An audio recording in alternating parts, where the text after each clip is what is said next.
മുപ്പത്തിയേഴ് ദിവസമാണ് cockroach Janata party രാജ്യ തലസ്ഥാനത്തെ അക്ഷരാർത്ഥത്തിൽ വിറപ്പിച്ചത്. സമീപകാലത്ത് രാജ്യം കണ്ട ഏറ്റവും ശ്രദ്ധേയമായ സമരം. ഒന്നിനും കൊള്ളില്ലെന്ന് പൊതുസമൂഹം വിധിയെഴുതിയ ജൻസികൾ BJP പോലൊരു പ്രബല രാഷ്ട്രീയ കക്ഷിയിലെ കേന്ദ്രമന്ത്രിയെ രാജിവെപ്പിച്ച പ്രതിഷേധ ജ്വാല. സമാനമായൊരു കനൽ രാജ്യത്ത് വീണ്ടും ഊതിക്കാച്ചുന്നുണ്ട്.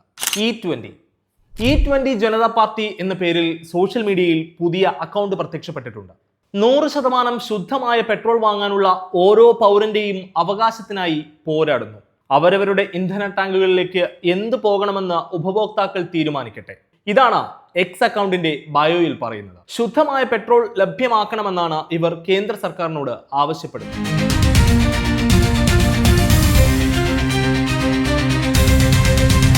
വളരെ ചുരുങ്ങിയ സമയത്തിനുള്ളിൽ വലിയ ജനശ്രദ്ധ നേടാൻ ഈ ക്യാമ്പയിന് സാധിച്ചു. എക്സ്, ഇൻസ്റ്റഗ്രാം തുടങ്ങിയ സോഷ്യൽ മീഡിയ പ്രൊഫൈലുകളിലാണ് ക്യാമ്പയിൻ പ്രത്യക്ഷപ്പെട്ടത്. വെറും 4 മണിക്കൂറിനുള്ളിൽ 4000 ഫോളോവേഴ്സ് ആണ് പ്രൊഫൈലിന് ലഭിച്ചത്. ഈ പോക്കാണെങ്കിൽ നിതിൻ ഗഡ്കരിക്ക് പോലും ശ്രദ്ധിക്കേണ്ടി വരും എന്നാണ് E20 ജനതാ പാർട്ടി എക്സിൽ പങ്കുവെച്ച ഒരു പോസ്റ്റ്. ഇൻസ്റ്റഗ്രാമിലും ഫോളോവേഴ്സ് കുതിച്ചുയരുകയാണ്. ഇത്തരത്തിലാണ് പോക്കെങ്കിൽ വരും ദിവസങ്ങളിൽ ക്യാമ്പയിൻ ഇനിയും ചൂടേറുമെന്നാണ് സോഷ്യൽ മീഡിയ ട്രെൻഡ് സൂചിപ്പിക്കുന്നത്. E20 പെട്രോളിനെതിരെ രാജ്യ തലസ്ഥാനത്തും വിവിധ സംസ്ഥാനങ്ങളിലും പ്രതിഷേധം ശക്തമാവുകയാണ്. വാഹനങ്ങൾക്കുണ്ടാകുന്ന സാങ്കേതിക തകരാറുകൾ, മൈലേജ് കുറയൽ, കൂടിയ മെയിൻ്റനൻസ് കോസ്റ്റ് എന്നിവ ചൂണ്ടിക്കാട്ടി വാഹന ഉടമകളും ടാക്സി ട്രാൻസ്പോർട്ട് സംഘടനകളും രംഗത്തുണ്ട്. Delhi taxi and tourist transporters അസോസിയേഷന്റെ നേതൃത്വത്തിൽ ഓഗസ്റ്റ് 4-ന് പാർലമെന്റിലേക്ക് പ്രതിഷേധ മാർച്ചും പ്രഖ്യാപിച്ചിട്ടുണ്ട്. പക്ഷെ കേന്ദ്രം തങ്ങളുടെ നിലപാടിൽ നിന്ന് ഒരടി പോലും പിന്നോട്ടില്ല. എഥനോൾ ചേർത്ത E20 പെട്രോൾ സുരക്ഷിതവും പരിസ്ഥിതി സൗഹൃദവും ടെക്നോളജിക്കലി അഡ്വാൻസുമാണെന്നാണ് കേന്ദ്രം അവകാശപ്പെടുന്നത്. രാജ്യം E20 പെട്രോളിൽ നിന്ന് പിന്നോട്ടില്ലെന്നാണ് കേന്ദ്ര പെട്രോളിയം സഹമന്ത്രി സുരേഷ് ഗോപിയും കഴിഞ്ഞ ദിവസം പാർലമെന്റിൽ പറഞ്ഞത്. E20 പെട്രോൾ അടിച്ചാൽ വാഹനത്തിന് മൈലേജ് കുറയും, കംപ്ലൈൻസ് വരും തുടങ്ങി നിരവധി പ്രശ്നങ്ങൾ സോഷ്യൽ മീഡിയ സജീവമായി ഇപ്പോൾ ചർച്ച ചെയ്യുന്നുണ്ട്. എന്താണ് E20 പെട്രോൾ?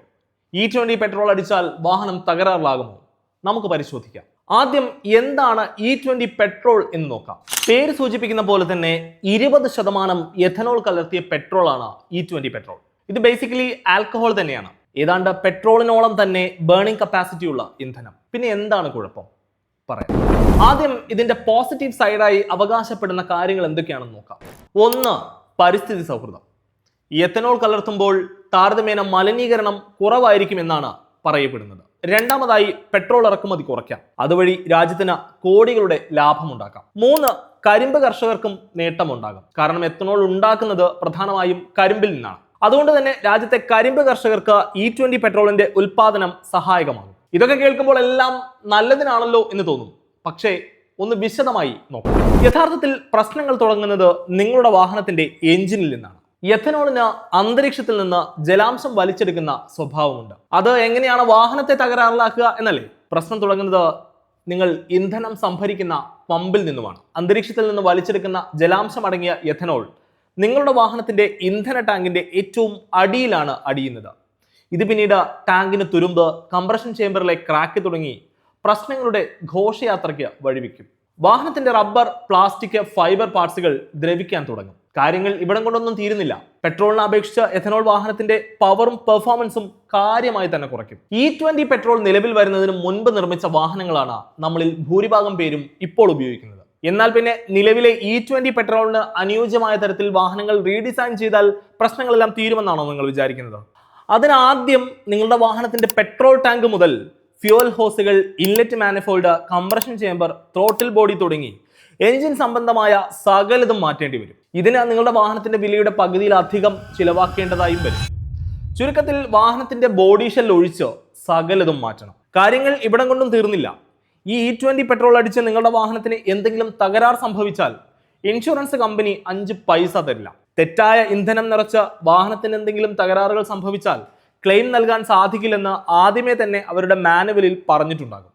അത് മാത്രമല്ല, ഇത്തരത്തിലുള്ള കംപ്ലൈന്റുകൾക്ക് വാഹന കമ്പനികളും വാറണ്ടി നൽകില്ല. കാരണം മാലിന്യം കലർന്ന ഇന്ധനം നിറച്ച വാഹനത്തിനുണ്ടാകുന്ന തകരാറുകളിൽ വാറണ്ടി നൽകേണ്ടതില്ലെന്ന് നിർമ്മാതാക്കൾ അവരവരുടെ ഇൻസ്ട്രക്ഷൻ മാനുവലിൽ കൃത്യമായി പറയുന്നുണ്ട്.